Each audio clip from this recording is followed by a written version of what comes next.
ओम नमः शिवाय। हर हर महादेव। आज पौष माह के शुक्ल पक्ष की पंचमी तिथि और गुरुवार है। गुरुवार का दिन भगवान श्री हरि विष्णु को समर्पित है। इस दिन गुरु बृहस्पति देव की पूजा करके व्रत रखा जाता है, जिससे मनुष्य को अपने जीवन में कभी भी आर्थिक तंगी का सामना नहीं करना पड़ता। और वहीं विद्यार्थी जन भी अच्छी शिक्षा पाने के लिए गुरुवार के व्रत करते हैं। लेकिन गुरुवार के व्रत पौष माह से कभी भी शुरू नहीं करने चाहिए। अगर आपने पहले से शुरू कर रखे हैं तो पौष के महीने में आने वाले गुरुवार के व्रत आप कर सकते हैं। नवरात्रा के दिन या फिर गुरु पुष्य नक्षत्र के दिन गुरुवार के व्रत शुरू करते हैं तो वो बहुत ही फलदायी होते हैं। तो ये थी छोटी सी जानकारी। अब शुभारंभ करते हैं आज की कथा का। बोलो गणेश जी महाराज की जय हो। एक बार देवताओं के कोषाध्यक्ष कुबेर जी को अपने धन वैभव पर बहुत ही अहंकार हो गया था। उन्होंने अपना धन वैभव दिखाने के लिए भगवान शिव और मां पार्वती को भोजन पर आमंत्रित करने का निश्चय किया। जब वो भगवान शिव के पास पहुंचे तो भगवान शिव तो अंतर्यामी है, वे कुबेर के अहंकार के बारे में जान गए। भगवान शिव कहने लगे कि कुबेर, हम दोनों तो नहीं आ पाएंगे, लेकिन गणेश आ जाएगा। गणेश जी भी समझ गए कि पिताजी मुझसे क्या करवाना चाहते हैं। तो गणेश जी सही समय पर कुबेर के निवास पर पहुंच गए। कुबेर जी ने गणेश जी को अपना धन वैभव दिखाने के लिए बहुत प्रसन्न होकर सोने चांदी के बर्तनों में भोजन परोसा और बड़े ही खुश होकर पास में बैठ गए कि अब गणेश से मुख से मेरी खूब तारीफ सुनूंगा। लेकिन कुबेर की खुशी कहाँ टिकने वाली थी, क्योंकि गणेश जी ने भोजन की तारीफ तो की, लेकिन बार बार भोजन मांगते रहे। गणेश जी ने थोड़े ही समय में कुबेर की रसोई में बना हुआ सारा भोजन समाप्त कर दिया। पर गणेश जी कह रहे थे कि मेरा पेट तो अब भी नहीं भरा है, कृपया करके आप मेरे लिए भोजन और मंगवाइए। अब कुबेर कहाँ से मंगवाए? गणेश जी ने तो सारा भोजन समाप्त करवा दिया था। तो कुबेर वहां पर चुपचाप बैठे रहे। गणेश जी कुबेर से कहने लगे कि अगर तुम मुझे पर्याप्त भोजन नहीं करवा सकते थे तो मुझे बुलाया ही क्यों था? किस काम का है यह धन वैभव? तुम्हें पता है कि मुझे तो धन वैभव से ज्यादा प्यारा अच्छा भोजन है। तो गणेश जी के ऐसा कहते ही कुबेर जी के सब कुछ समझ में आ गया कि गणेश जी ने यह सब कुछ मेरा अहंकार तोड़ने के लिए किया है। तो कुबेर ने हाथ जोड़कर गणेश जी भगवान से माफी मांगी। तो गणेश जी बड़े ही खुश होते हुए अपने पिता के पास आकर सारा वृतांत बताया। इसीलिए कहते हैं कि हमें अपने पद और प्रतिष्ठा पर कभी भी अहंकार नहीं करना चाहिए। बोलो गणेश भगवान की जय हो। आज गुरुवार को भगवान श्री हरि विष्णु की कृपा पाने के लिए अपने सुनते हैं गुरुवार व्रत कथा। प्रेम भाव से कहिए लक्ष्मीपति नारायण की जय हो। प्राचीन समय की बात है कि भारतवर्ष में एक प्रतापी और दानी राजा रहा करता था। वह बहुत ही धार्मिक प्रवृत्ति का था। अपनी प्रजा का पालन बहुत ही अच्छे तरीके से करता था। हर समय जरूरतमंद के काम आता और गरीबों और ब्राह्मणों की सहायता करता और उन्हें खूब दान दिया करता था। लेकिन राजा के दान करने की बात उसकी रानी को बिल्कुल भी अच्छी नहीं लगती थी। वह ना तो गरीबों को दान देती, ना ही भगवान का पूजन करती और राजा को भी कहती कि राजन, आप इस तरह से गरीब लोगों में धन मत लुटाओ। अगर आप ऐसा ही करते रहे तो एक दिन ऐसा आएगा कि हमारे खजाने में बिल्कुल भी धन राशि नहीं बचेगी। लेकिन राजा पर रानी की बातों का कोई असर नहीं होता था। एक दिन राजा शिकार खेलने वन को गए हुए थे और रानी महल में अकेली थी। उसी समय बृहस्पति देव ने सोचा कि क्यों न आज रानी की परीक्षा ली जाए। यह सोचकर गुरु बृहस्पति ने एक साधु का भेष धारण करके राजा के महल में भिक्षा के लिए आ गए और आवाज़ें देने लगे। तो जैसे ही आवाज़ सुनकर रानी बाहर आई तो साधु बाबा ने कहा कि बेटा भिक्षा दो। तो रानी कहने लगी कि नहीं साधु महाराज, मैं भिक्षा नहीं दे सकती। तो साधु बाबा कहने लगे कि क्यों बेटी, क्या बात है? तो रानी कहने लगी कि हे साधु महाराज, मैं तो इस दान पुण्य से तंग आ गई हूँ। मेरे पति सारा धन लुटाते रहते हैं। मेरी तो इच्छा है कि इससे अच्छा तो ये हो कि हमारा सारा धन नष्ट हो जाए। फिर देखती हूँ कि राजा इस तरह दान कैसे करेंगे, क्योंकि इस धन को तो एक ना एक दिन ऐसे ही नष्ट होना है। क्योंकि राजा रात दिन गरीब लोगों में धन को लुटाते रहते हैं। तो रानी की बात सुनकर साधु बाबा ने कहा कि हे देवी, तुम तो बड़ी विचित्र हो। धन संतान तो सभी चाहते हैं, पुत्र और लक्ष्मी तो पापी के घर भी होने चाहिए। यदि तुम्हारे पास अधिक धन है तो भूखों को भोजन दो, प्यासों के लिए प्याऊ बनवाओ, मुसाफिरों के लिए धर्मशालाएं खुलवाओ। जो निर्धन लोग हैं, अपनी कुंवारी कन्याओं का विवाह नहीं करवा सकते हैं, उनका विवाह करवा दो। ये तो बड़ी सौभाग्य की बात है कि तुम्हारे पास बहुत अधिक धन है। बेटी, दान देने से कभी भी धन नष्ट नहीं होता है, वह तो 4 गुना हो जाता है। इसीलिए तुम अपने धन को अच्छे कामों में लगाओ। ऐसा करने से तुम्हारा यश लोक और परलोक में फैलेगा। परंतु रानी पर साधु बाबा की बात का कोई भी असर नहीं पड़ा। वो कहने लगी कि हे साधु बाबा, आप मुझे कुछ ना समझाएं। मैं ऐसा धन नहीं चाहती हूँ जो हर जगह बांटती फिरूं। तो रानी की बात सुनकर साधु बाबा बड़े ही दुखी हुए और फिर कहने लगे कि बेटी, तुम्हारी अगर यही इच्छा है तो ऐसा ही होगा। मैं तुम्हें कुछ उपाय बताता हूँ जिनके करने से बहुत ही जल्द तुम्हारा सारा धन नष्ट हो जाएगा। तुम गुरुवार के दिन घर को गोबर से लीपना, फिर सिर धोकर स्नान करना, भट्टी चढ़ाकर कपड़े धोना। ऐसा करने से सारा धन नष्ट हो जाएगा। इतना कहकर साधु महाराज वहाँ से अंतर्ध्यान हो गए। यह सुनकर रानी बहुत ही खुश हुई। अब जैसे ही गुरुवार का दिन आया तो जो उपाय साधु बाबा ने बताए थे उन सभी का पालन किया, और ऐसा करने से केवल 3 गुरुवार बीते थे कि उनकी सारी धन संपत्ति नष्ट हो गई। भोजन के लिए राजा का परिवार तरसने लगा। अब तो ऐसे दिन आ गए थे कि उन्हें एक अन्न का दाना भी नसीब नहीं हो रहा था। तो एक दिन राजा ने रानी से कहा कि रानी, तुम यहीं पर रहो, मैं दूसरे देश को जाता हूँ, क्योंकि यहाँ पर मुझे सारे लोग जानते हैं। इसीलिए मैं कोई छोटा कार्य तो कर नहीं सकता। मैं थोड़ा बहुत धन कमा कर लाऊंगा, जिससे हमारा गुजर बसर अच्छे से हो जाएगा। ऐसा कहकर राजा परदेश चले गए और वहाँ जाकर जंगल से लकड़ी काट कर लाते और शहर में बेच देते। तो इस तरह अपना जीवन यापन करने लगे। लेकिन लकड़ियाँ बेचने से राजा को ज़्यादा कुछ नहीं मिलता था। खुद का गुजारा बड़ी मुश्किल से होता था। और उधर पीछे राजा के जाते ही रानी और दासी बहुत ही दुखी रहने लगी। एक बार की बात है कि रानी और दासी को 7 दिन तक बिना भोजन के रहना पड़ा। दोनों भूख से व्याकुल हो उठी। तो रानी ने दासी से कहा कि दासी, पास ही के नगर में मेरी बहन रहती है, वो बड़ी धनवान है। तो उसके पास जा और भोजन की सामग्री ले आना। उससे कहना कि आपकी बहन ने कहा है, ताकि हमारा कुछ दिन तक अच्छे से गुजर बसर हो जाए, वरना भूख के मारे मेरे तो प्राण निकल जाएंगे।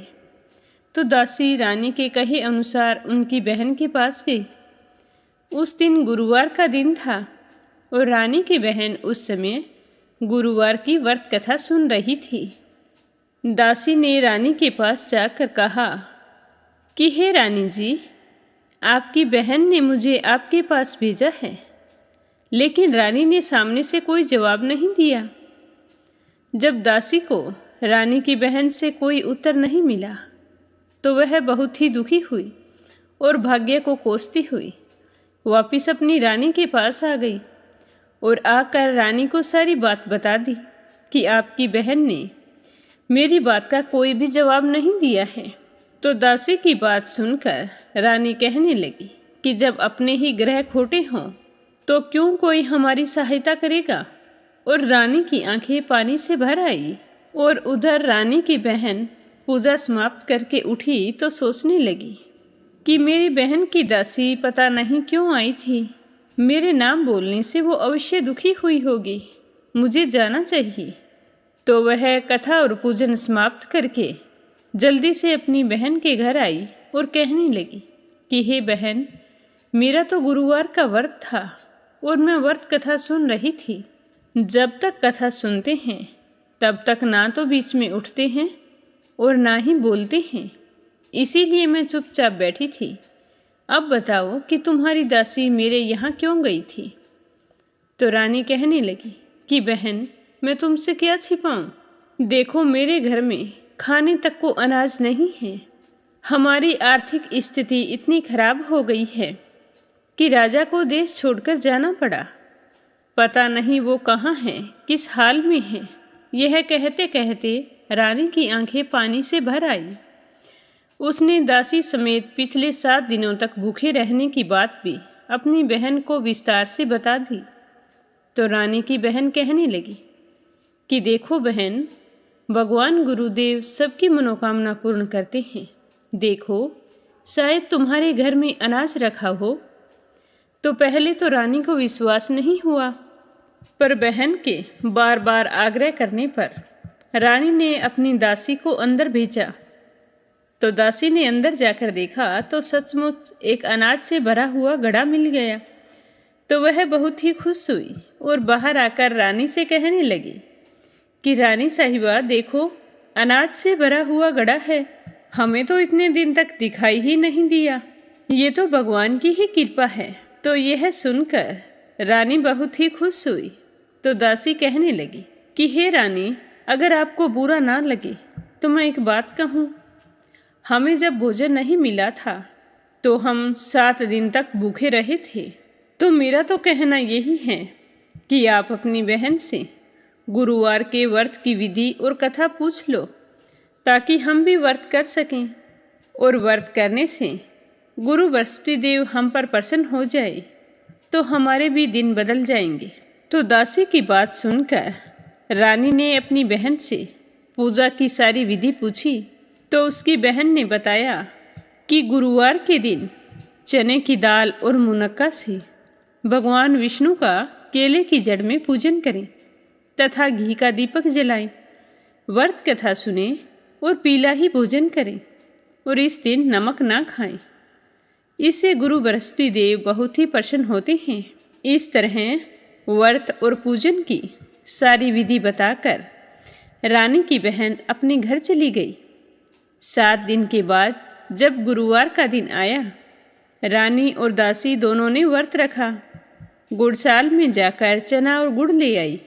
फिर उससे केले की जड़ में भगवान श्री हरि विष्णु की पूजा की और अपने मंगल जीवन की कामना करते हुए रानी ने अपने से हुई भूल चूक के लिए क्षमा मांगी। पूजा पाठ करने से दोनों को बहुत ही खुशी हुई, लेकिन फिर दोनों सोचने लगी कि पीला भोजन कहाँ से आएगा। यह सोच सोचकर दोनों बड़ी ही दुखी हो रही थी। उन्होंने पूरे श्रद्धा भाव से व्रत रखा था। तो गुरु बृहस्पति देव उनसे बहुत ही प्रसन्न थे। तो उन्होंने एक साधारण व्यक्ति का रूप धारण किया और 2 थालों में सुंदर पीला भोजन लाकर दासी को पकड़ाकर चले गए। भोजन देखकर दासी बहुत ही खुश हुई। फिर थाल लेकर अंदर आई और रानी से कहने लगी कि देखो रानी, भगवान ने हमारे लिए पीला भोजन भेजा है। तो रानी और दासी दोनों प्रेम पूर्वक भोजन करने लगी। उसके बाद से वे सभी गुरुवार को व्रत और पूजन करती। तो गुरु भगवान की कृपा से उनके पास फिर से धन संपत्ति आ गई, परंतु रानी फिर से पहले की तरह आलस्य करने लगी।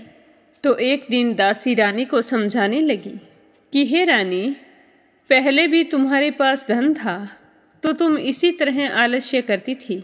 दान करने में, धन रखने में बहुत कष्ट होता था। तुम्हारी ही गलती की वजह से हमारा सारा धन नष्ट हो गया और हम दाने दाने के मोहताज हो गए। और अब हमें विष्णु भगवान की कृपा से धन मिला है तो तुम फिर से आलस्य करने लगी हो। हे रानी, मैं नहीं चाहती कि जो दुख हमने भोगे थे वो हमें फिर से भोगने पड़े। हे रानी, हमने बड़ी मुसीबतों के बाद यह धन पाया है, इसीलिए हमें इस धन को दान पुण्य में लगाना चाहिए। भूखे मनुष्यों को भोजन करवाओ, धन को शुभ कार्यों में खर्च करो, जिससे तुम्हारे कुल का यश बढ़ेगा, स्वर्ग की प्राप्ति होगी और तुम्हारे पितर प्रसन्न होंगे। तो दासी की बात सुनकर रानी ने अपने धन को शुभ कार्यों में खर्च करना शुरू कर दिया, जिससे पूरे नगर में उसका यश फैलने लगा, जिससे रानी को बहुत ही खुशी होती थी। अब रानी में आलस्य बिल्कुल भी नहीं रहा। पर राजा के तो वही हाल थे। जंगल में जाते, लकड़ियां काट कर लाते और फिर उन्हें बाजार में बेचकर अपने लिए भोजन की व्यवस्था करते। तो एक दिन राजा बहुत ही दुखी हो गए और एक पेड़ के नीचे आसन जमाकर बैठ गए, अपने पुराने दिनों को याद करके। और आज की हालत देखकर राजा व्याकुल हो गए और दुखी होकर राजा रोने लगे। उस दिन गुरुवार का दिन था। तो राजा ने देखा कि निर्जन वन में एक साधु प्रकट हुए हैं। वो साधु के भेष में स्वयं गुरु भगवान थे। वो लकड़हारे बने राजा के सामने आए और कहने लगे कि हे लकड़हारे, तू इस सुनसान जंगल में चिंता मगन क्यों बैठा है? तो लकड़हारे ने दोनों हाथ जोड़कर प्रणाम किया और कहा कि हे साधु महाराज, आप तो सब कुछ जानने वाले हैं, मैं क्या कहूँ। इस तरह कहकर राजा रोने लगे और साधु को अपनी आत्मकथा सुनाई। तो राजा की सारी बात सुनकर साधु बाबा ने कहा कि हे राजन, तुम्हारी स्त्री ने गुरुवार के दिन गुरु भगवान का निरादर किया है, जिसके कारण रुष्ट होकर तुम्हारी यह दशा कर दी है। तुम दान पुण्य करते थे तो वो तुम्हारी रानी को बिल्कुल भी अच्छा नहीं लगता था। तो उन्होंने स्वयं गुरु भगवान से कहा था कि मेरा सारा धन नष्ट हो जाए। तो रानी के कहने पर ही तुम्हारा धन नष्ट हुआ है और तुम दर दर की ठोकरें खाते फिर रहे हो। लेकिन हे राजन, तुमने अपने जीवन में बहुत दान पुण्य किया है और मैं तुमसे बहुत ही प्रसन्न हूँ।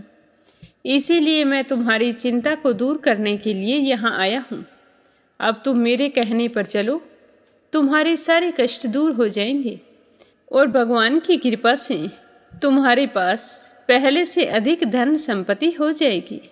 तुम गुरुवार के व्रत रखने शुरू कर दो। व्रत रखकर बृहस्पति देव की पूजा करो। व्रत कथा सुनो। 2 पैसे के चने मुनक्के लाकर उसका प्रसाद बनाओ। शुद्ध लोटे में जल भरकर उसमें शक्कर मिलाओ। कथा सुनने के पश्चात अपने सारे परिवार वाले और कथा सुनने वाले प्रेमियों में अमृत व प्रसाद बांटकर स्वयं भी उस प्रसाद को ग्रहण करना। अगर तुम ऐसा करोगे तो भगवान तुम्हारी सारी मनोकामनाएं पूर्ण कर देंगे। तो साधु के ऐसे वचन सुनकर लकड़हारा कहने लगा कि हे प्रभु, मुझे लकड़ी बेचकर इतना धन नहीं मिलता है कि मैं भोजन कर लेने के पश्चात भी कुछ बचा सकूं। मैंने रात्रि में अपनी पत्नी को व्याकुल देखा है। मेरे पास ऐसा कुछ नहीं है जिससे मैं उसकी खबर मंगा सकूं। तो लकड़हारे की बात सुनकर साधु बाबा कहते हैं कि तुम किसी बात की चिंता मत करो। गुरुवार के दिन तुम रोजाना की तरह लकड़ियां लेकर जब शहर को जाओगे तो तुमको रोजाना से दुगना धन प्राप्त होगा, जिससे तुम भली भांति भोजन कर लोगे और बृहस्पति देव की पूजा का सामान भी आ जाएगा। इतना कहकर साधु बाबा अंतर्ध्यान हो गए। धीरे धीरे दिन बीतते गए। फिर वही गुरुवार का दिन आया।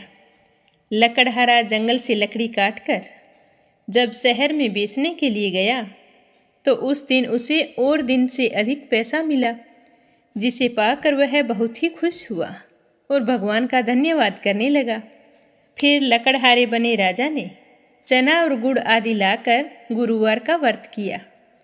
तो उसी दिन से उसके सभी कलेश दूर हो गए। परंतु जब दोबारा गुरुवार का दिन आया तो राजा व्रत रखना भूल गया और इससे गुरु बृहस्पति देव नाराज हो गए। उस दिन उस नगर के राजा ने विशाल यज्ञ का आयोजन किया था तथा शहर में यह घोषणा करवाई थी कि कोई भी मनुष्य अपने घर में भोजन नहीं बनाएगा और ना ही आग जलाएगा। अगर किसी ने भी मेरी आज्ञा का पालन नहीं किया तो उसे फांसी की सज़ा दी जाएगी। तो इस तरह की घोषणा सारे नगर में करवा दी गई। राजा की आज्ञा के अनुसार सारे लोग राजा के यहाँ जाकर भोजन करने लगे, लेकिन लकड़हारा कुछ देर से पहुँचा, इसीलिए राजा उसे अपने साथ घर लेकर आ गई और घर पर एक कमरे में बैठाकर भोजन करवा रहे थे। तो उसी समय रानी की दृष्टि उस खूंटी पर पड़ी जिस पर उसका नौलखा हार टंगा हुआ था। तो वो हार वहाँ पर दिखाई नहीं दिया। तो रानी ने सोचा कि ज़रूर इसी मनुष्य ने मेरा हार चुराया है। तो रानी ने उसी समय सिपाहियों को बुलाकर उसे कैद खाने में डलवा दिया। लकड़हारा बेचारा बहुत ही दुखी हुआ कि जो गुनाह मैंने किया ही नहीं उसकी सज़ा मुझे भुगतनी पड़ रही है। ना जाने मैंने पूर्व जन्म में कौन से बुरे कर्म किए थे जिसकी वजह से मुझे आज इतने दुख उठाने पड़ रहे हैं। तो इसी तरह दुखी होता हुआ वह लकड़हारा उसी साधु बाबा को याद करने लगा जो जंगल में मिला था।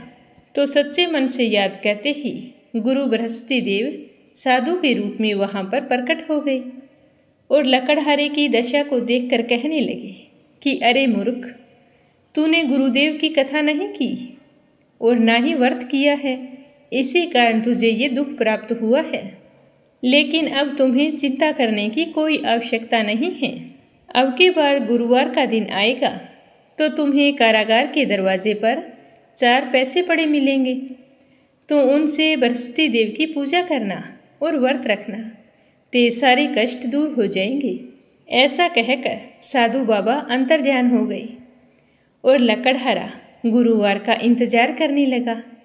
जैसे ही गुरुवार का दिन आया तो लकड़हारे ने कारागार के दरवाजे की तरफ देखा तो वहाँ पर 4 पैसे पड़े थे। देखकर वह बहुत ही खुश हुआ और उन्हें उठाकर बृहस्पति देव की पूजा करने लगा।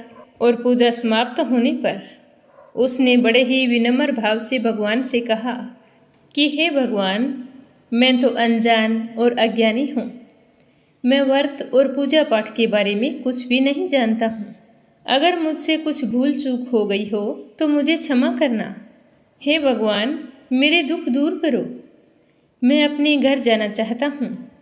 तो गुरुदेव उसकी पूजा से बहुत ही प्रसन्न हुए और उसी रात नगर के राजा को स्वप्न में जाकर कहा कि हे राजन, तुमने जिस आदमी को कारागार में बंद किया है वह निर्दोष है और वह एक राजा है। तुम सुबह होते ही उसे छोड़ देना। तुम्हारी रानी का हार उसी खूंटी पर टंगा हुआ है। अगर तुम ऐसा नहीं करोगी तो मैं तुम्हारा धन और राज्य सब कुछ नष्ट कर दूंगा। तो इस तरह रात्रि के स्वप्न को याद करके राजा प्रातःकाल उठते ही खूंटी पर टंगे हुए हार को देखा और फिर लकड़हारे को बुलाकर उसे क्षमा मांगी। फिर लकड़हारे को योग्य सुंदर वस्त्र आभूषण देकर विदा किया। गुरुदेव की आज्ञा अनुसार लकड़हारा अपने नगर की ओर चल दिया। जब राजा अपने नगर के निकट पहुंचा तो उसे बड़ा ही आश्चर्य हुआ, क्योंकि नगर में पहले से अधिक बाग, तालाब, कुएं तथा बहुत सी धर्मशाला, मंदिर आदि बन गए थे। तो राजा पूछने लगे कि ये बाग और धर्मशाला किसने बनवाई है? तो सारे लोग कहने लगे कि ये तो सब रानी और बांदी ने बनवाई है। तो राजा को बहुत ही आश्चर्य हुआ और गुस्सा भी आया कि रानी के पास इतना धन कहाँ से आया, जो मेरे जाते ही उसने इतने कुएं बावड़ी बनवा दिए हैं। तभी एक व्यक्ति जाकर रानी को खबर कर देता है कि राजा आ गए हैं और महल की तरफ आ रहे हैं।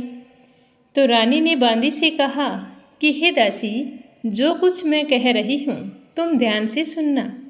राजा हमको कितनी बुरी हालत में छोड़ गए थे और हमारी ऐसी हालत देखकर कहीं वो वापस ना लौट जाएं, क्योंकि वो सोचेंगे कि हमारे पास इतना धन कहाँ से आया है, कहीं हमारी नीयत में खोट तो नहीं आ गया।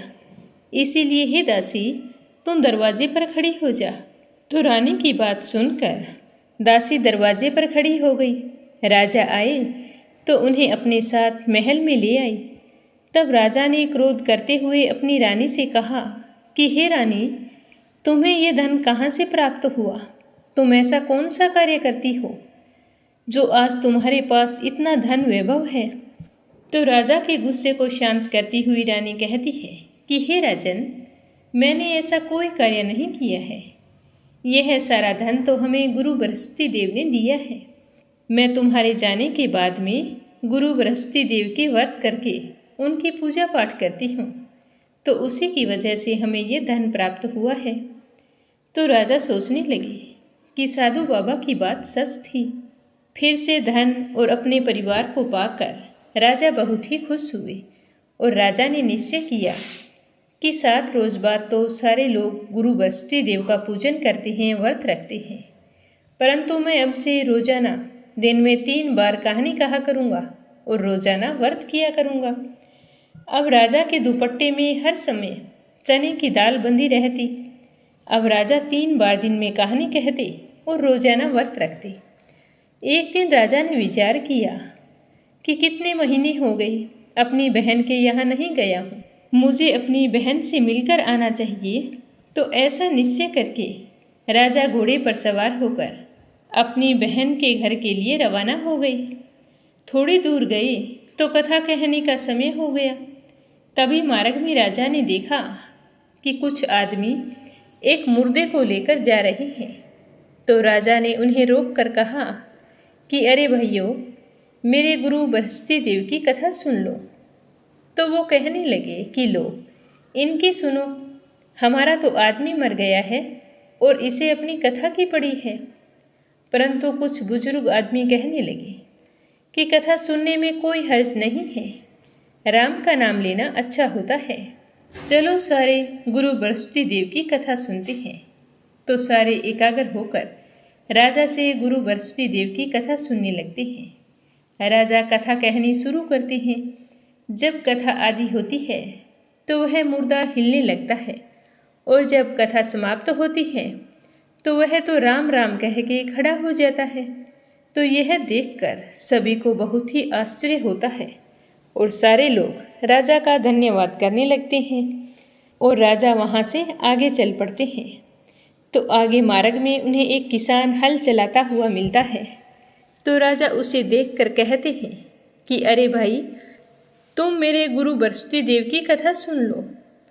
तो राजा की बात सुन के किसान कहता है कि भाई, तुम्हारे तो कोई कामकाज है नहीं, मेरे तो बहुत काम है। जब तक मैं तुम्हारी कथा सुनूंगा 4 हरिया जोत लूँगा। तुम यहाँ से जाओ और अपनी कथा किसी और को सुनाना, जिसके तुम्हारी तरह कोई काम ना हो, वही तुम्हारी कथा को सुन सकता है। तो राजा निराश होकर आगे चलने लगे। राजा के वहाँ से जाते ही बैल पछाड़ खाकर गिर गए और किसान के पेट में जोरों का दर्द होने लगा। उसी समय उस किसान की माँ रोटी लेकर आई। जब उसने अपने पुत्र को जमीन पर बुरी तरह से लौटते हुए देखा तो भागकर उसके पास गई और पूछा कि बेटा, क्या हुआ? तो बेटे ने सारा हाल कह सुनाया। तो उसकी माँ दौड़ी दौड़ी उस घुड़सवार के पास गई और जाकर कहने लगी कि मैं तुम्हारी कथा सुनूंगी, तुम चलो मेरे खेत पर चलकर कथा कहना। तो राजा उसकी माँ की बात सुनकर बहुत ही प्रसन्न हुए और उसके पीछे पीछे उसके खेत पर जाकर कथा कहनी शुरू की। तो कथा सुनते ही किसान के पेट का दर्द बंद हो गया और बैल भी उठ खड़े हुए। तो यह देखकर किसान की माँ बहुत ही खुश हुई और भगवान का धन्यवाद करने लगी। फिर राजा वहाँ से चलकर अपनी बहन के घर पहुँच गई। बहन अपने भाई को घर आया देखकर बहुत ही खुश हुई और अपने भाई की खूब मेहमानी की। दूसरे दिन सुबह जब राजा उठे तो वो इधर उधर देखने लगे। उनके घर सारे लोग भोजन कर रहे थे। तो राजा की बहन कहने लगी कि भैया, आप क्या देख रहे हैं? तो राजा ने अपनी बहन से कहा कि बहन, आप तो सारे लोग भोजन कर रहे हैं और मैं तो रोजाना गुरु बृहस्पति देव की कथा कहता हूँ। अब यहाँ पर कोई भूखा मनुष्य मिलेगा जो मेरे गुरु बृहस्पति देव की कथा सुन ले। तो बहन कहने लगी कि भैया, हमारा तो ऐसा देश है कि उठकर सारे लोग पहले भोजन करते हैं और बाद में कोई अन्य काम करते हैं। अगर कोई पड़ोस में है तो मैं देख आती हूँ। ऐसा कहकर वो देखने के लिए चली गई, परंतु उसे ऐसा कोई व्यक्ति नहीं मिला जिसने भोजन ना किया हो। अतः वह एक कुम्हार के घर गई जिनका लड़का बीमार था। वहाँ जाकर उसे पता चला कि यहाँ पर 3 दिन से किसी ने भोजन नहीं किया है। तो रानी ने कुम्हार से कहा कि कुम्हार भाई, मेरे भाई से गुरु बृहस्पति देव की कथा सुन लो। तो कुम्हार कथा सुनने के लिए तैयार हो गया। तो राजा ने उनके घर जाकर जैसे ही कथा कही तो कुम्हार का लड़का बिल्कुल ठीक हो गया। अब तो राजा की चारों तरफ खूब प्रशंसा होने लगी। अपनी बहन के यहाँ रहते हुए कई दिन हो गए थे। तो एक दिन राजा ने अपनी बहन से कहा कि बहन, हम अपने नगर को जाना चाहते हैं। मैं चाहता हूँ कि तुम भी तैयार हो जाओ। तो राजा की बहन अपनी सास के पास जाकर कहती है कि माँ जी, मेरे भैया मुझे कुछ दिनों के लिए अपने साथ लेकर जाना चाहते हैं। तो उसकी सास कहती है कि हाँ हाँ, क्यों नहीं, चली जा, परंतु अपने लड़कों को साथ लेकर मत जाना, क्योंकि तेरे भाई के कोई औलाद नहीं है और हमारे बच्चों के साथ कहीं कोई ऊंच नीच हो गई तो हम क्या करेंगे। तो वह अपने भाई के पास आकर कहती है कि भैया, मैं तो चलूँगी, पर मेरा कोई भी बालक हमारे साथ नहीं जाएगा। तो राजा कहने लगे कि बहन, जब कोई बालक ही नहीं जाएगा तो तुम चलकर क्या करोगी। और राजा मन ही मन बड़े ही दुखी हुए। दुखी मन से अपने नगर को लौट आए। तो रानी ने आते ही पूछा कि राजन, आप इस तरह से उदास क्यों हैं, क्या बात है, बहन के घर जाकर आए हैं। तो राजा की आंखों में आंसू आ गए। तो रानी ने पूछा कि राजन, आपकी आंखों में आंसू, क्या बात हो गई, वहाँ पर सारे कुशल मंगल तो थे ना। तो राजा ने सारी बात बताते हुए कहा कि मेरी बहन अकेली आ रही थी, अपने बच्चों को ससुराल में छोड़ के आ रही थी, क्योंकि हम निर्वंशी हैं, हमारा तो मुंह देखने का भी धर्म नहीं है। इस तरह कहते हुए राजा रोने लगे। तो रानी उन्हें चुप कराती हुई कहने लगी कि हे प्रभु, गुरु बृहस्पति देव ने हमें सब कुछ दिया है और मुझे पूरा विश्वास है कि औलाद भी अवश्य ही देंगे। पर राजा बड़े ही उदास थे। उस दिन उन्होंने भोजन नहीं किया, भूखे प्यासे सो गए। तो उसी रात को गुरु बृहस्पति देव ने राजा को स्वप्न में दर्शन देकर कहा कि हे राजा, सारे सोच त्याग दे, तेरी रानी गर्भ से है। तो राजा यह बात सुनकर बहुत ही खुश हुए। सुबह होते ही राजा ने यह खबर रानी को सुनाई। तो राजा और रानी दोनों बहुत ही खुश हुए और अपनी संतान का बड़ी ही बेसब्री से इंतजार करने लगे। 9 महीने पूरे होने पर रानी ने बहुत ही सुंदर पुत्र को जन्म दिया। राजा पुत्र जन्म से बहुत ही खुश थे। फिर रानी के पास आकर कहते हैं कि हे रानी, स्त्री भोजन के बिना रह सकती है, परंतु कहे बिना नहीं रह सकती। फिर भी मैं आपसे कुछ कहना चाहता हूँ। जब मेरी बहन यहाँ पर आए तो तुम उससे कुछ मत कहना। तो रानी ने राजा की बात सुनकर हाँ कर दी। राजा की बहन को जब यह शुभ समाचार मिला कि भाई के घर पुत्र का जन्म हुआ है, तो वह बहुत ही खुश हुई और बधाई लेकर अपने भैया के यहाँ आ पहुँची। जिस समय वह आई उस समय राजा घर पर नहीं थे। तो रानी कहने लगी कि ननंद बाईसा, घोड़ा चढ़कर तो नहीं आई, गधा चढ़ी आई हो। तो राजा की बहन कहने लगी कि भाभी, अगर मैं इस प्रकार ना कहती तो तुम्हें औलाद कैसे मिलती। गुरु बृहस्पति देव ऐसे ही हैं, जैसी जिसके मन में कामना होती है वे उन्हीं को पूर्ण करते हैं। जो सद्भावना पूर्वक गुरुवार का व्रत करता है और व्रत कथा पढ़ता है, सुनता है या सुनाता है, उसकी सारी मनोकामनाएं गुरु बृहस्पति देव पूरी कर देते हैं और सदैव उसकी रक्षा करते हैं। इस संसार में जो भी मनुष्य सद्भावना से भगवान जी का पूजन व्रत सच्चे हृदय से करता है, उसकी सारी मनोकामनाएं पूर्ण होती है। प्रेम से बोलो, गुरु बृहस्पति देवता की जय हो, कृष्ण कन्हैया की जय हो। एक समय की बात है, एक गांव में एक युवक रहा करता था। उसका नाम था घनश्याम। वह युवक बड़ा ही शांत और सुविचारों वाला व्यक्ति था। उसका छोटा सा परिवार था, जिसमें उसके माता पिता, पत्नी एवं 2 बच्चे थे। सभी से वो बेहद प्यार करता था। वह अपने परिवार की देखरेख के अलावा कृष्ण जी की पूजा किया करता था। भगवान कृष्ण कन्हैया का परम भगत था और उन्हीं के आशीर्वाद से सभी पर दया का भाव रखता था। जरूरतमंद की सेवा किया करता और किसी को कभी दुख नहीं देता था। उनके इसी गुणों के कारण श्री कृष्ण भगवान उस पर बहुत ही प्रसन्न थे और हमेशा उसके साथ रहते थे।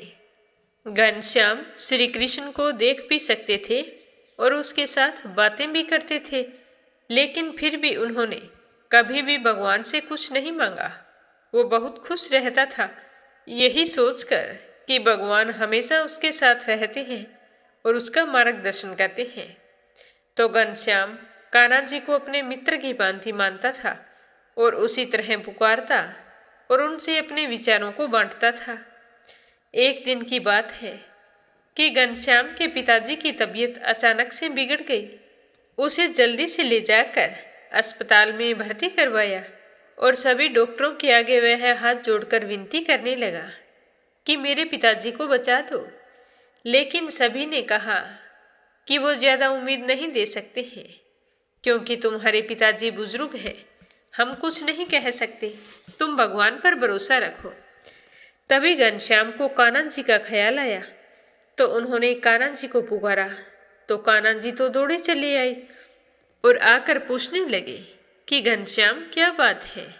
तो घनश्याम कहने लगा कि हे मित्र, तुम तो भगवान हो, मेरे पिताजी को बचा लो। आज तक मैंने तुमसे कुछ नहीं मांगा, आज मैं अपने पिता के लिए जीवन दान मांगता हूँ। तो कान्हा जी कहने लगे कि घनश्याम, यह मेरे हाथों में नहीं है। अगर मृत्यु का समय होगा तो होना तय है, इसे कोई नहीं बचा सकता है। तो कान्हा की बात सुनकर घनश्याम नाराज हो गया और कान्हा जी से लड़ाई करने लगा। गुस्से में उन्हें कोसने लगा। तो भगवान सोचने लगे कि मैंने अपने दोस्त का दिल दुखा दिया है। भगवान उसे काफ़ी समझाने की कोशिश करते हैं, लेकिन वो भगवान की एक भी बात नहीं सुनता है। तब भगवान श्री कृष्ण ने उससे कहा कि हे मित्र, अब भी मैं तुम्हारी मदद कर सकता हूँ, लेकिन इसके बदले तुम्हें मेरा एक काम करना होगा। तो यह सुनकर घनश्याम तो बहुत ही खुश हुआ, उसकी आंखों में चमक आ गई और कहने लगा कि प्रभु, कौन सा कार्य करना है। तो कान्हा जी कहने लगे कि तुम्हें किसी के घर से एक मुट्ठी भरकर जवार लानी है। ध्यान रखना कि उस परिवार में कभी किसी की मृत्यु ना हुई हो। तुम जाकर पूछ लेना और उसके बाद उनके घर से एक मुट्ठी जवार लेकर आना। तो घनश्याम कहने लगा कि प्रभु, इतनी सी बात, मैं अभी ले आता हूँ। यह कहकर वो निकल गया इस तलाश में कि जिस किसी के घर में मृत्यु ना हुई हो, उनके घर से मुट्ठी भरकर जवार लेकर आनी है। तो घनश्याम कहने लगा कि प्रभु, ये काम तो अभी कर दूंगा मैं। और यह कहकर वहाँ से चल पड़ा। उसने गांव में जाकर कई घरों के दरवाजे खटखटाए। हर घर में जवार तो होती, लेकिन ऐसा घर कोई नहीं था जिनके परिवारजनों में किसी की मृत्यु ना हुई हो। किसी का पिता, किसी का दादा, किसी का भाई, माँ, काकी, बहन, इसी तरह कोई ना कोई स्वर्ग सिधार चुका था। इसी तरह घनश्याम भूखा प्यासा 2 दिन तक भटकता रहा, लेकिन उसे ऐसा कोई भी घर नहीं मिला जहाँ किसी की मृत्यु ना हुई हो। तब उसे इस बात का एहसास हो गया कि मृत्यु एक अटल सत्य है। इसका सामना तो सभी को करना पड़ता है। इससे ना कोई भाग सकता है और ना ही छुप सकता है। तो वह फिर कान्हा जी के पास आता है और भगवान श्री कृष्ण से क्षमा मांगता है और निर्णय लेता है कि जब तक उसके पिता जीवित है सच्चे मन से खूब सेवा करूंगा। फिर थोड़े दिनों बाद घनश्याम के पिताजी स्वर्ग सिधार जाते हैं, पर उसे दुख तो बहुत होता है, लेकिन ईश्वर की दी हुई सीख के कारण उसका मन शांत रहता है। अतः सभी को इस सच को स्वीकार करना चाहिए कि मृत्यु एक अटल सत्य है। उस सच्चाई को जो भी नकारता है वह मूर्ख है। अपने किसी के चले जाने पर दुख तो बहुत होता है, लेकिन हमेशा उसी दुख में डूबे रहना गलत होता है, क्योंकि केवल उस दुख में हम ही पीड़ित नहीं हैं, संपूर्ण मानव जाति उस दुख का सामना कर रही है।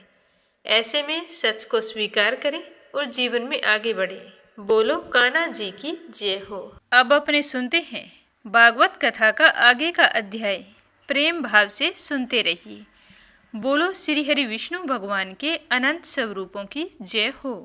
भगवान केशव अपनी माता देवहूति को बताते हुए कहते हैं कि हे माँ, इस प्रकार बाल्य अवस्था और पौंगड अवस्थाओं के दुख भोग कर वह बालक युवा अवस्था में पहुंच जाता है, और इस समय में यदि उसे कोई इच्छित भोग प्राप्त नहीं होता है तो अज्ञानतावश उसका क्रोध उद्दीप्त हो उठता है और वह अत्यंत शोकाकुल हो जाता है।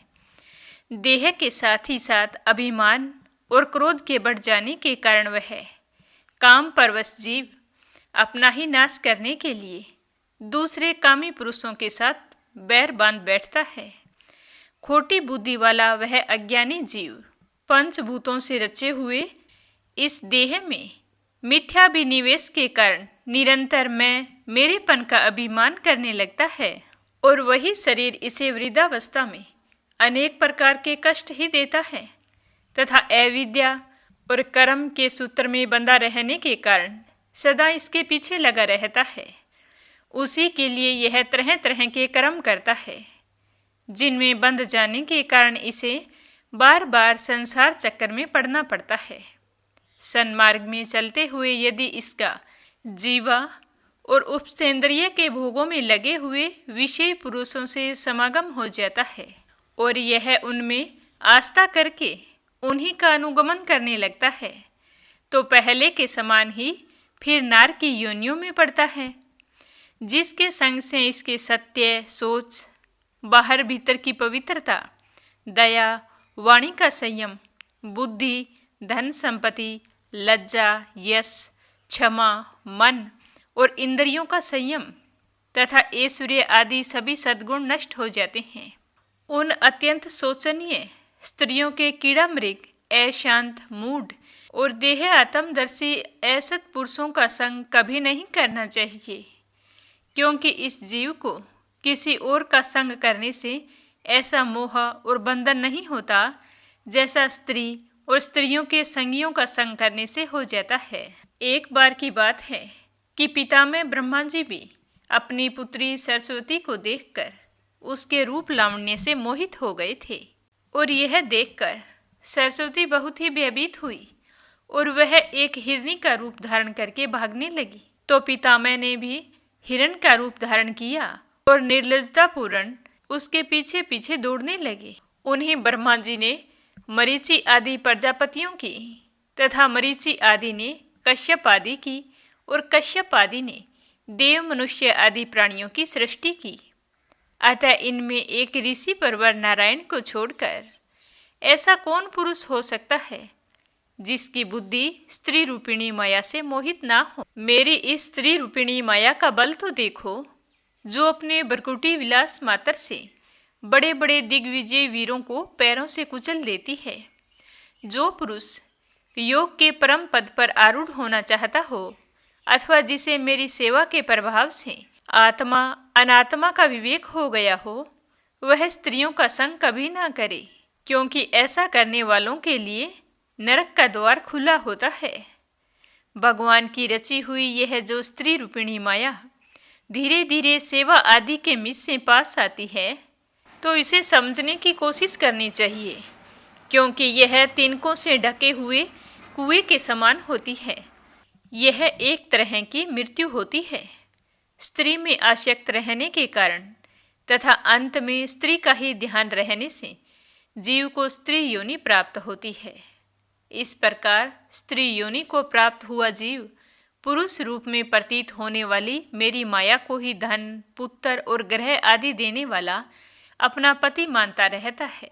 सो जिस प्रकार व्याधि का गान कानों को प्रिय लगने पर भी बेचारे भोले भाले पशु पक्षियों को फंसाकर उसके नाश का ही कारण बनता है, उसी प्रकार पुत्र, पति और ग्रह आदि को विधाता की निश्चित की हुई अपनी मृत्यु ही जानना चाहिए। हे माँ, जीव के उपाधिभूत लिंग देह के द्वारा पुरुष एक लोक से दूसरे लोक में जाता है और अपने प्रारब्ध कर्मों को भोगता हुआ निरंतर अन्य देहों की प्राप्ति के लिए दूसरे कर्म करता रहता है। जीव का उपाधि रूप लिंग शरीर तो मोक्ष पर्यंत उसके साथ रहता है तथा भूत, इंद्रिय और मन का कार्य रूप स्थूल शरीर इसका भोग अधिष्ठान है। इन दोनों का परस्पर संगठित होकर कार्य न करना ही प्राणी की मृत्यु है और दोनों का साथ साथ प्रकट होना जन्म कहलाता है। पदार्थों की उपलब्धि के स्थान रूप इस स्थूल शरीर में जब उनको ग्रहण करने की योग्यता नहीं रहती, यह उसका मरण है और यह स्थूल शरीर ही मैं हूँ, इस अभिमान के साथ उसे देखना उसका जन्म है। जिस तरह आँखों में कुछ कचरा चला जाए तो रूप आदि को देखने की योग्यता नहीं रहती, क्योंकि उस समय उसमें रहने वाली चक्षु इंद्रिय भी रूप देखने में असमर्थ हो जाती है और जब नेत्र और उनमें रहने वाली इंद्रियां दोनों ही रूप देखने में असमर्थ हो जाती है, तब इन दोनों के साक्षी जीव में वह योग्यता नहीं रहती। अतः मुमुक्षु पुरुष को मरण आदि से भय, दीनता अथवा मोह नहीं होना चाहिए। उसे जीव के स्वरूप को जानकर धैर्यपूर्वक निसंग भावना से विचरना चाहिए तथा इस मायामय संसार में योग वैराग्य युक्त सम्यक ज्ञानमयी बुद्धि से शरीर को द्रोहर की भांति रखकर उसके प्रति अनासक्त रहते हुए विचरण करना चाहिए। इस तरह बताते हुए कपिल जी कहते हैं कि हे माँ, जो पुरुष घर में रहकर सकाम भाव से गृहस्थ के धर्मों का पालन करता है और उनके फलस्वरूप अर्थ एवं काम का उपभोग करके फिर उन्हीं का अनुष्ठान करता रहता है, वह तरह तरह की कामनाओं से मोहित रहने के कारण भगवत कर्मों से विमुख हो जाता है और यज्ञों द्वारा श्रद्धापूर्वक देवता तथा पितरों की ही आराधना करता है।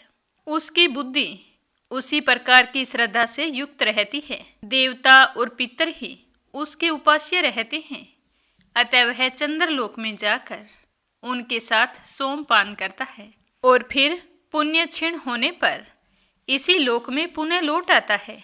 और जिस समय प्रलय होती है तो शेषशायी भगवान जब शेष शैया पर शयन करते हैं, उस समय स्काम गृहस्थ आश्रमियों को प्राप्त होने वाले ये सारे लोक भी लीन हो जाते हैं। जो विवेकी पुरुष अपने धर्मों का अर्थ और भोग विलास के लिए उपयोग नहीं करते हैं, बल्कि भगवान की प्रसन्नता के लिए उनका पालन करते हैं, वे अनासक्त, प्रशांत, शुद्ध चित्त, निवर्ती धर्मपरायण, ममता रहित और अहंकार शून्य पुरुष सब धर्म पालन रूप सतव गुण के द्वारा सर्वथा शुद्ध चित्त हो जाते हैं। वे अंत में सूर्य मार्ग के द्वारा सर्वव्यापी पूर्ण पुरुष श्री हरि को ही प्राप्त होते हैं, जो कार्य कारण रूप जगत के नियंता, संसार के उपादान कारण और उसकी उत्पत्ति, पालन एवं संहार करने वाले हैं। जो लोग परमात्मा दृष्टि से हिरण्यगर्भ की उपासना करते हैं, वे दो प्रारब्ध में होने वाले पितामह के प्रलयप्रंत उनके साथ सत्यलोक में ही रहते हैं।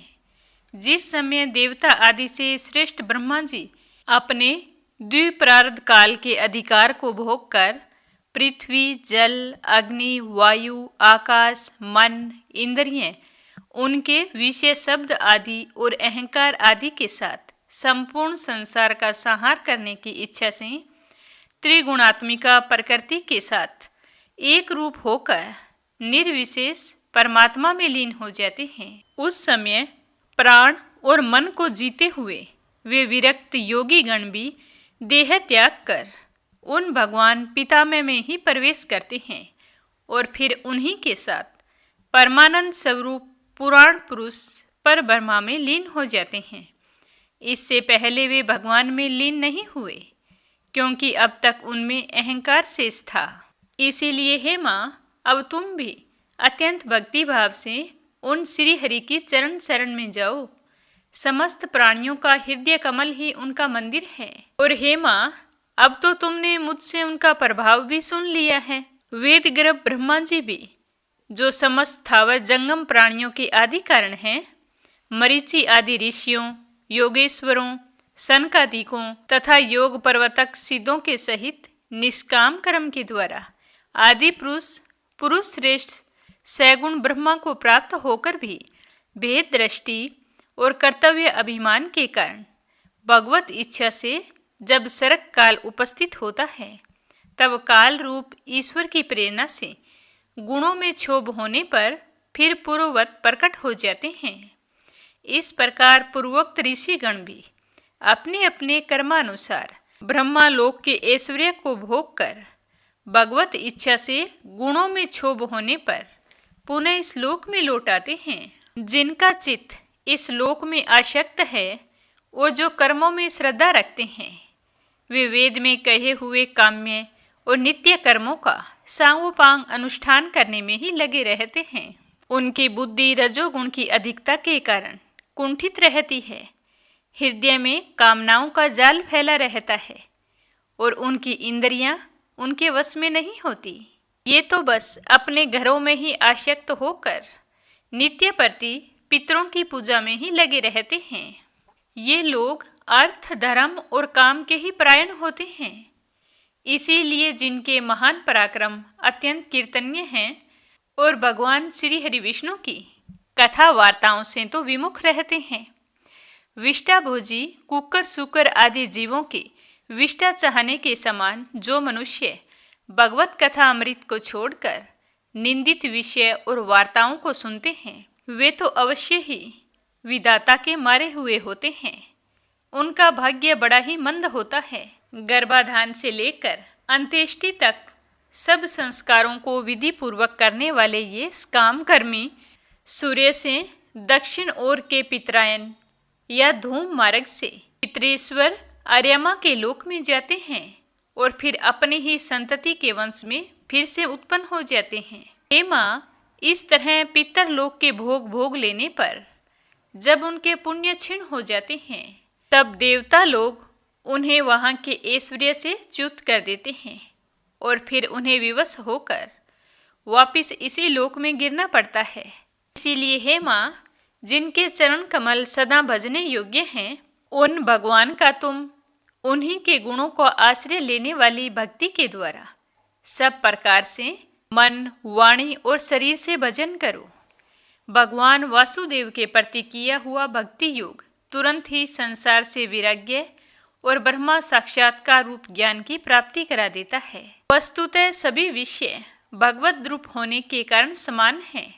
अतः जब इंद्रियों की वृत्तियों के द्वारा भी भगवत भक्त का चित्त उनमें प्रिय अप्रिय विषमता का अनुभव नहीं करता, सर्वत्र भगवान का ही दर्शन करता है, उस समय वह संग रहित सब में समान रूप से स्थित, त्याग और ग्रहण करने योग्य, दोष और गुणों से रहित, अपनी महिमा में आरूढ़ अपनी आत्मा का ब्रह्मा रूप से साक्षात्कार करता है।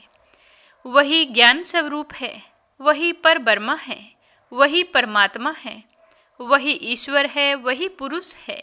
वही एक भगवान स्वयं जीव, शरीर, विषय, इंद्रियों आदि अनेक रूपों में प्रतीत होता है। संपूर्ण संसार में आसक्ति का अभाव हो जाना बस यही योगियों के सब प्रकार के योग साधन का एकमात्र अभिष्ट फल है। ब्रह्मा एक है, ज्ञान स्वरूप और निर्गुण है, तो भी वह बाह्य वृत्तियों वाली इंद्रियों के द्वारा भ्रांतिवश शब्द आदि धर्मों वाले विभिन्न पदार्थों के रूप में भास रहा है। जिस प्रकार एक पर ब्रह्मा महतत्व, वैकारिक, राजस और तामस 3 प्रकार का अहंकार, 5 महाभूत एवं 11 इंद्रिय रूप बन गया और फिर वही स्वयं प्रकाश इनके संयोग से जीव कहलाया। उसी प्रकार उस जीव का शरीर रूप यह ब्रह्मांड भी वस्तुतः ब्रह्मा ही है, क्योंकि ब्रह्मा से ही इसकी उत्पत्ति हुई है। किंतु इनका ये रूप वही देख सकता है जो श्रद्धा, भक्ति और वैराग्य तथा निरंतर के योग अभ्यास के द्वारा एकाग्र चित्त और असंग बुद्धि हो गया हो। इस तरह कहते हुए भगवान केशव जी कहने लगे कि हे पूजनीय माता जी, मैंने तुम्हें यह ब्रह्मा साक्षात्कार का साधन रूप ज्ञान सुनाया है। इसके द्वारा प्रकृति और पुरुष के यथार्थ स्वरूप का बोध हो जाता है। इस तरह बताते हुए भगवान केशव कहने लगे कि हे माँ, निर्गुण ब्रह्मा विषयक ज्ञान योग और मेरे प्रति किया हुआ भक्ति योग, इन दोनों का फल एक ही है, उसे ही भगवान कहते हैं। जिस प्रकार रूप, रस एवं गंध आदि अनेक गुणों का आश्रयभूत एक ही पदार्थ अलग अलग इंद्रियों द्वारा विभिन्न रूप से अनुभूत होता है, वैसे ही शास्त्र के विभिन्न मार्गों द्वारा एक ही भगवान की अनेक प्रकार से अनुभूति होती है। नाना प्रकार के कर्मकलाप, यज्ञ, दान, तप, वेद अध्ययन, वेद विचार, मन और इंद्रियों के संयम, कर्मों के त्याग, विविध अंगों वाले योग, भक्ति योग, निवृत्ति और परवर्ती रूप सकाम और निष्काम दोनों प्रकार के धर्म, आत्म तत्व के ज्ञान और दृढ़ वैराग्य, इन सभी साधनों से सगुण निर्गुण रूप स्वयं प्रकाश भगवान को ही प्राप्त किया जाता है। हे माँ, सात्विक, राजस, तामस और निर्गुण भेद से 4 प्रकार के भक्ति योग का और जो प्राणियों के जन्म आदि विकारों का हेतु है तथा जिसकी गति जानी नहीं जाती, उस काल का स्वरूप मैं तुमसे कह चुका हूँ। अविद्याजनित कर्म के कारण जीव की अनेकों गतियाँ होती है, उसमें जाने पर वह अपने स्वरूप को नहीं पहचान सकता। हे माँ, आज मैंने जो तुम्हें ज्ञान का उपदेश दिया है, उस उपदेश को दुष्ट, दुर्विनीत, घमंडी, दुराचारी और धर्मध्वजी दंभी पुरुषों को कभी नहीं सुनाना चाहिए। जो विषय लोलुप हो, ग्रह आसक्त हो, मेरा भक्त ना हो अथवा मेरे भक्तों से द्वेष करता हो, तो उसे भी इसका उपदेश कभी नहीं करना चाहिए। जो अत्यंत श्रद्धालु, भक्त, विनयी, दूसरों के प्रति दोष दृष्टि ना रखता हो, सब प्राणियों से मित्रता रखने वाला हो, गुरु की सेवा में तत्पर हो, बाह्य विषयों में अनासक्त हो, शांत चित्त हो, मतस्सर शून्य और पवित्र चित्त हो और प्रसन्नचित मन से सुनने वाला हो तथा मुझे परम प्रियतम मानने वाला हो, उसे इसका उपदेश करना चाहिए। जो सुनकर इसमें मीन मेख निकाले या एकाग्र होकर ना सुने या सुनने के प्रति अपनी रुचि ना दिखाए, तो उसे इसका उपदेश कभी नहीं करना चाहिए, क्योंकि जोर जबरदस्ती दिया हुआ ज्ञान कभी फलदायी नहीं होता है। हे माँ, जो पुरुष मुझ में चित्त लगाकर इस उपदेश को एक बार भी सुने या कहे, वह मेरे परम पद को प्राप्त होगा। तो इस तरह बताते हुए मैत्रेय जी कहते हैं कि हे विदुर जी, श्री कपिल जी भगवान के वचन सुनकर कर्दम जी की प्रिय पत्नी माता देवहूति के मुँह का पर्दा फट गया और वे तत्व प्रतिपादक सांख्य शास्त्र के ज्ञान की आधार भूमि भगवान श्री कपिल जी को प्रणाम करके उनकी स्तुति करने लगी। तो माता देवहूति ने भगवान कपिल की स्तुति किस प्रकार की, यह अपने सुनेंगे कल की कथा में। आज की कथा को यहीं पर विराम देते हैं। प्रेम भाव से सुनने के लिए आप सभी का बहुत बहुत धन्यवाद। भगवान श्री हरि का आशीर्वाद आप पर हमेशा बना रहे। बोलो विष्णु जी की जय हो। अब आपने सुनते हैं लप्सी और तपसी की कहानी। बोलो लप्सी तपसी की जय हो। बहुत पुराने समय की बात है। एक गांव में एक ब्राह्मण परिवार रहा करता था। उसमें पति पत्नी के अलावा उनके 2 बच्चे थे। एक बेटा था, एक बेटी थी। ब्राह्मण दंपति बहुत ही सरल स्वभाव के थे। समय मिलने पर प्रभु का स्मरण किया करते थे। उनकी बेटी बहुत ही संस्कारी और सुशील थी, लेकिन उनका बेटा आवारा किस्म का था। वह कोई काम धाम नहीं करता और ना ही कभी अपने माँ बाप का कहना मानता था। समय के साथ दोनों बहन भाई बड़े हो गए। बहन की शादी कर दी गई, पर भाई का वही हाल था। उसके माँ बाप ने उसे समझाया कि बेटा, अब हम वृद्ध हो चले हैं, तुम कोई काम किया करो, लेकिन उस पर उनकी बातों का कोई असर नहीं होता था। तो एक दिन ब्राह्मणी अपने पति से कहने लगी कि स्वामी, आप बिल्कुल काम छोड़ दीजिए। जब घर में कुछ भी नहीं होगा तो यह अपनी जिम्मेदारी समझेगा और काम पर लग जाएगा। तो ब्राह्मण ने दूसरे दिन से काम पर जाना छोड़ दिया। तो यह देखकर उनके बेटे ने कोई काम नहीं किया और चोरी करने चला गया। आते जाते राहगीरों को लूट लेता और उसी से अपने घर का गुजारा किया करता था।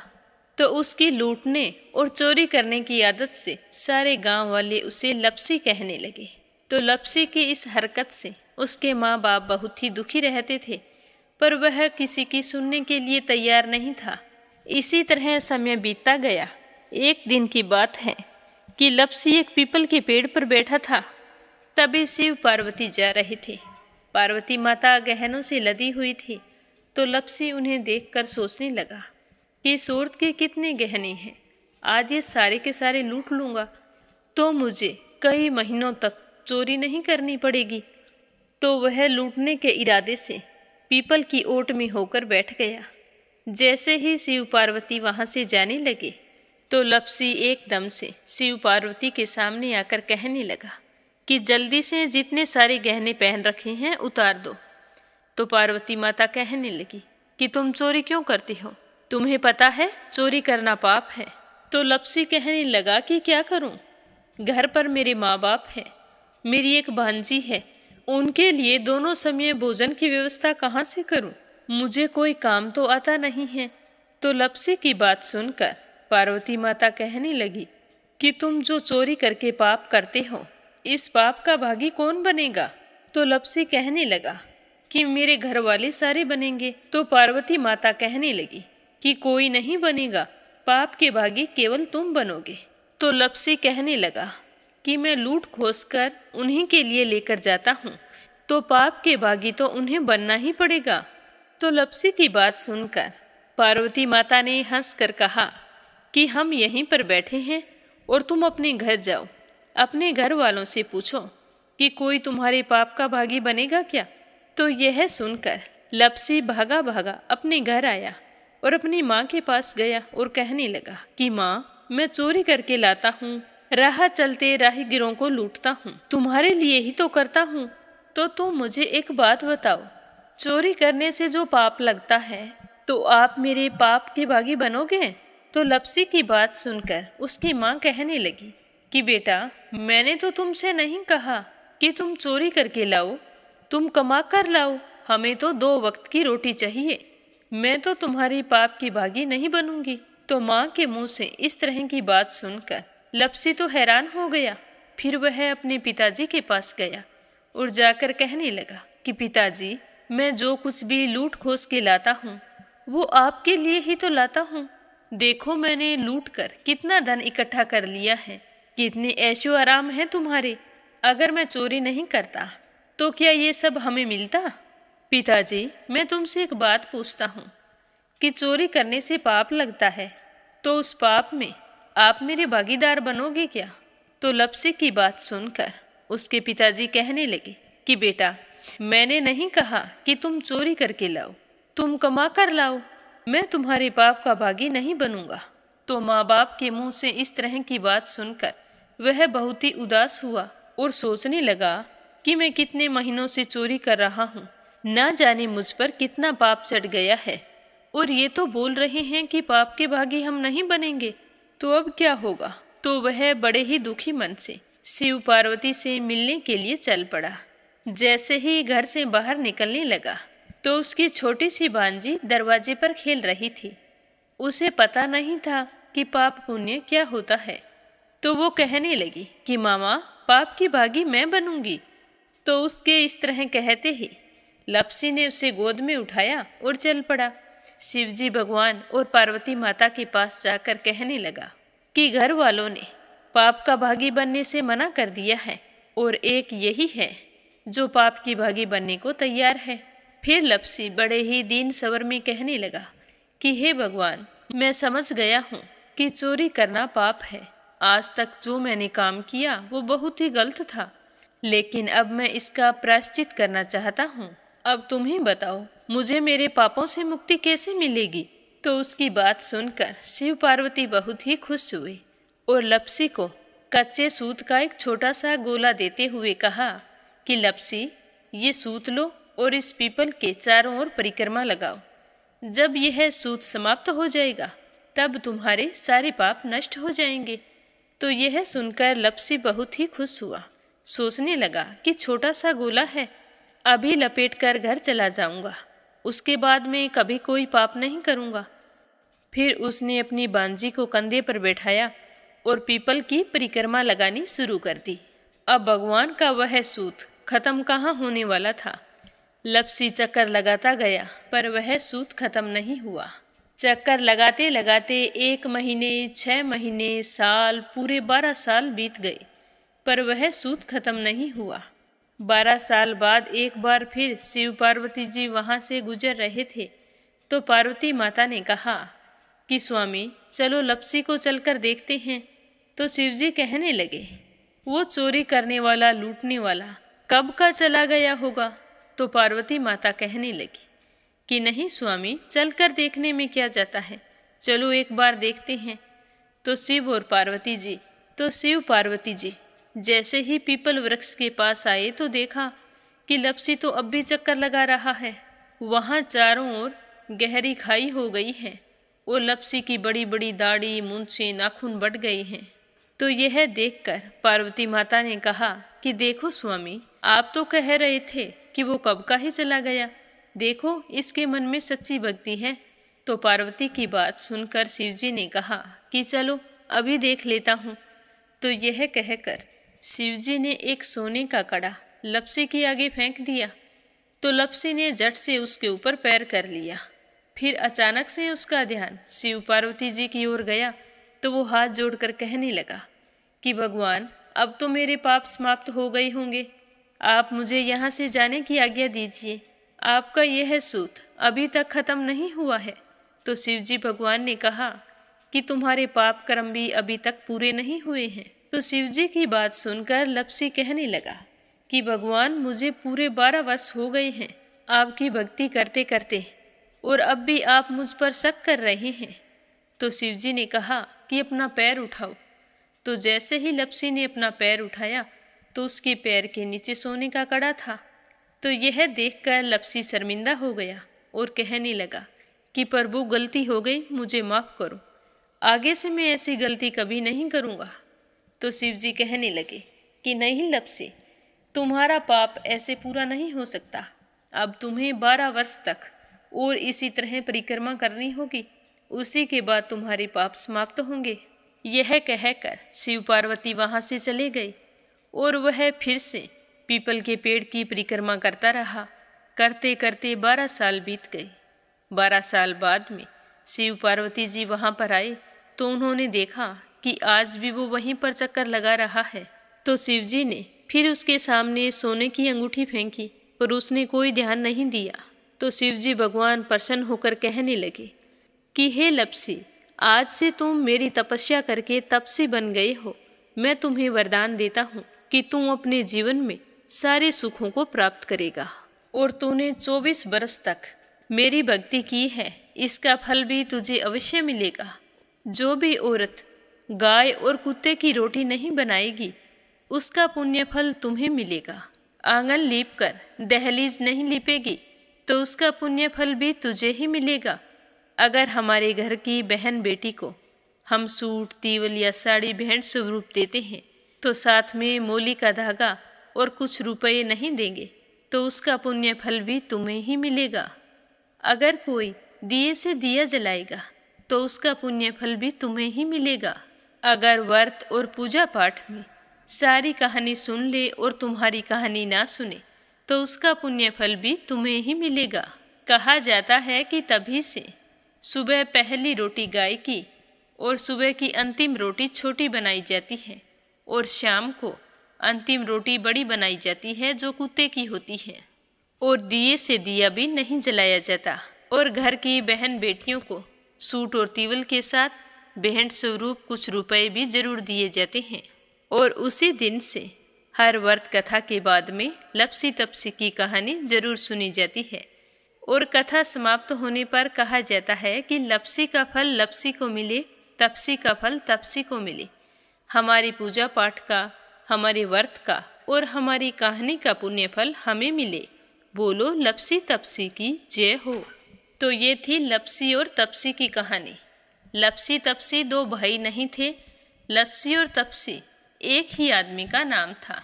लूट कर लाता था, इसीलिए उसे लपसी के नाम से पुकारते थे और फिर भगवान की तपस्या करने के कारण उसे तपसी के नाम से जाना जाने लगा।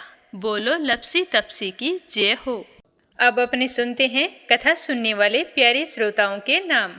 तो आज का पहला कमेंट है संजय, सोनिया, हिताक्षी, दीपेश, मयंक हरियाणा से। दूसरा है परमेश्वरी, रघुवीर सिंह हैं दिल्ली से।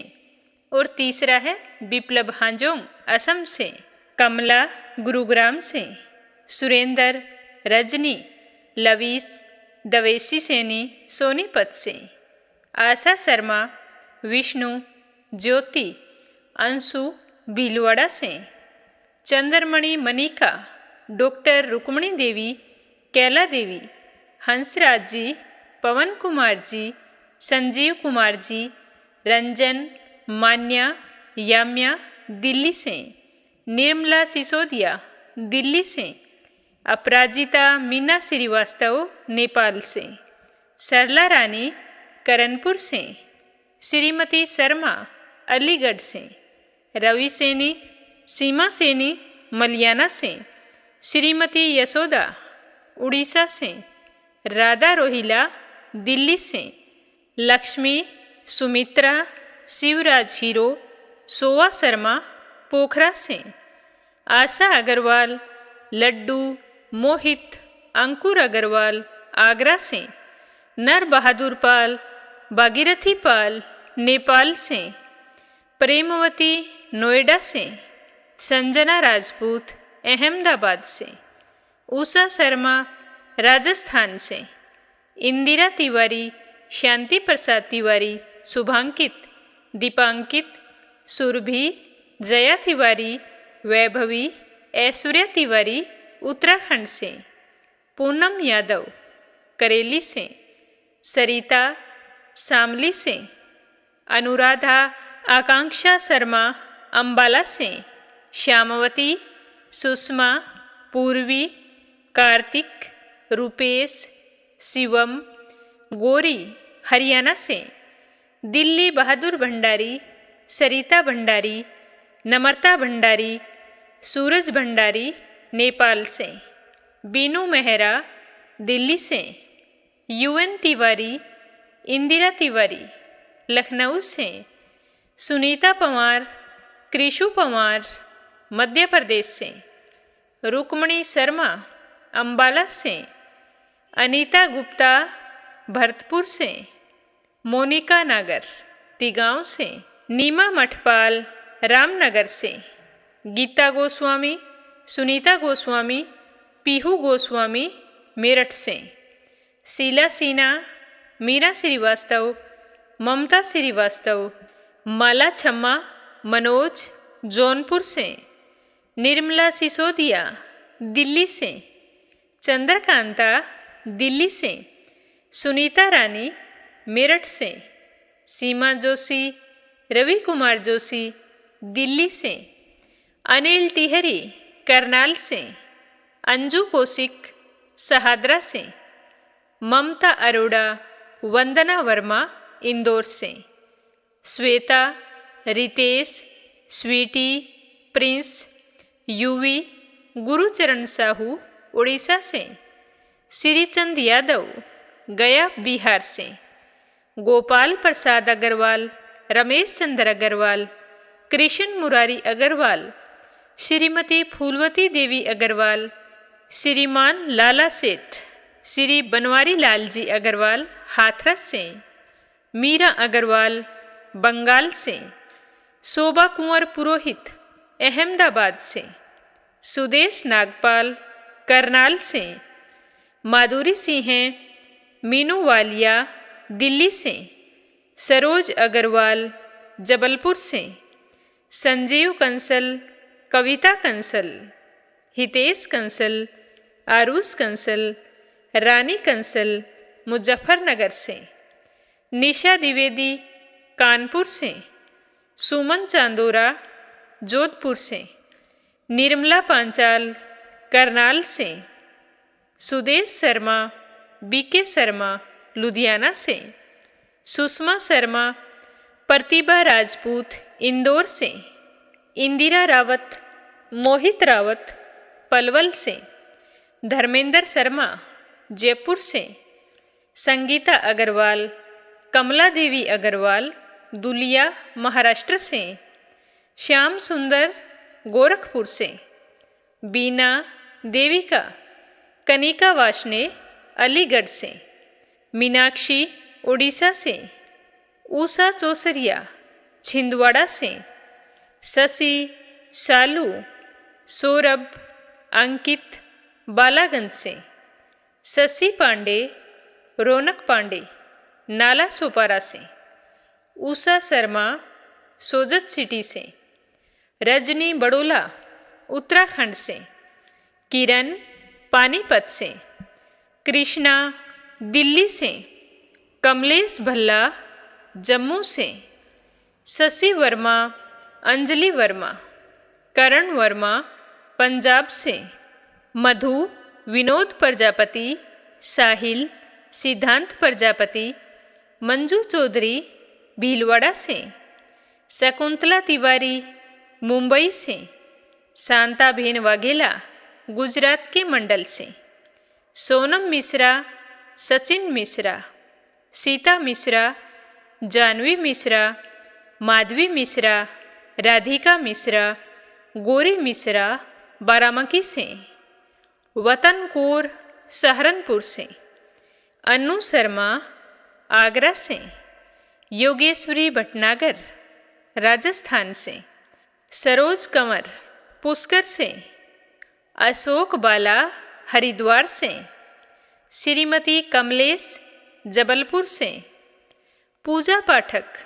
उत्तराखंड देहरादून कोशानी से, नीलम हंसी से, स्मिता सीताराम गायकवाड़ महाराष्ट्र से, शीलता तिवारी कानपुर से, देवी सिंह कार्तिक पायल सौम्या उमा रघुवंशी गजबा सौदा से, जयश्री पवार गोरखनाथ पवार आरना शीतल विश्वजीत पवार महाराष्ट्र से, सावित्री ईश्वरलाल रामचंदानी गाजियाबाद से, आर्या घड़ी गांवकर मुंबई से, विपिन भटनागर दीपा भटनागर माही भटनागर पाखी भटनागर हरियाणा से, अशोक कुमार जी भटनागर भोपाल मध्य प्रदेश से, अंजू शर्मा सरसा से, कमलेश लाल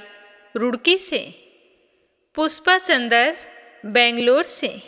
आप सभी श्रोताओं का तहे दिल से धन्यवाद। आज कई श्रोताओं के सवाल हैं, उनके जवाब कमेंट में दे दिए गए हैं। उम्मीद करती हूँ कि आपको सवालों के सही जवाब मिले हैं। आप सभी श्रोताओं के सुख सौभाग्य की कामना करते हुए आज के लिए बस इतना ही। कल फिर मिलेंगे, तब तक के लिए ओम नमः शिवाय। हर हर महादेव।